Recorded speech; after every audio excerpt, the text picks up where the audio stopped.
The FBI is now getting involved after what appears to be a deadly shooting outside NSA headquarters near Washington, D.C. It's actually in Fort Meade, Maryland. Reports now say one person is dead, two others seriously hurt after a black SUV tried to ram the gate. Our Jennifer Griffin reports that well-placed sources say two men dressed as women were in that vehicle.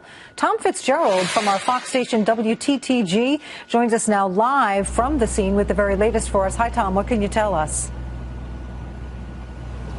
Well, good morning, Patty Ann. It has been a chaotic morning here at the National Security Agency in Fort Meade.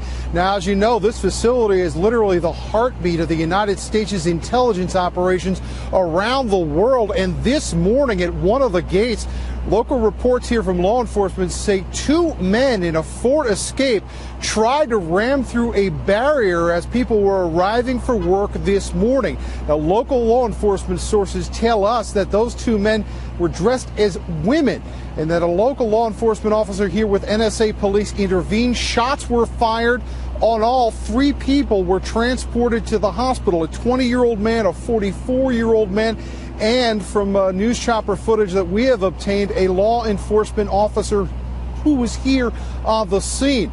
Further reports indicate that we had one individual who was dead on the scene. Now, as far as exactly what transpired here, sources in the Maryland State Police say they are describing this right now as a local criminal incident. There appears not at this point not to be any indication of any international terrorism incident here, but with not having any correct word from the NSA at this point, we are standing by for a briefing as to exactly what this is and what this was not. But certainly a lot of questions here at NSA headquarters after two men were involved in an incident trying to ram a gate this morning. Shots fired, now reporting that one of those men may in fact be dead. Patty Ann, we'll send it back into you. We are approaching a time period here at some point when there is going to be a news briefing here by either NSA police or officials here at Fort Meade.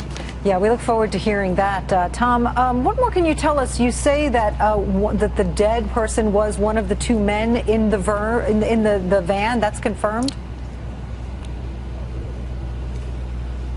Nothing is confirmed at this point, Patty Ann. One of the problems we have had this morning in trying to report this story is that literally all of the media, as you can see here, and we'll pull out right now to show you, have literally been detained in an area, I would say about a mile and a half from where this incident actually happened. As you can imagine, at a facility as large and a facility as secure as the National Security Agency, there are a number of different levels of entrances at this facility, different levels of entrances which allow different kinds of employees to enter. Now, when the news media showed up here this morning, all of us were sent to this area. What this is a museum area about a mile and a half away from where this gate actually took place. One of the best views we're having of this morning is not from here on the ground, but from news chopper footage. And from what we've seen this morning, this is an investigation that is still very much active. We have seen investigators, not only the alcohol, tobacco, and firearms, but the FBI apparently is involved in this as well. So a plethora of law enforcement, lots of response so far, not many answers. Yeah. All right. Tom Fitzgerald, thank you so much, reporting live from WTTG.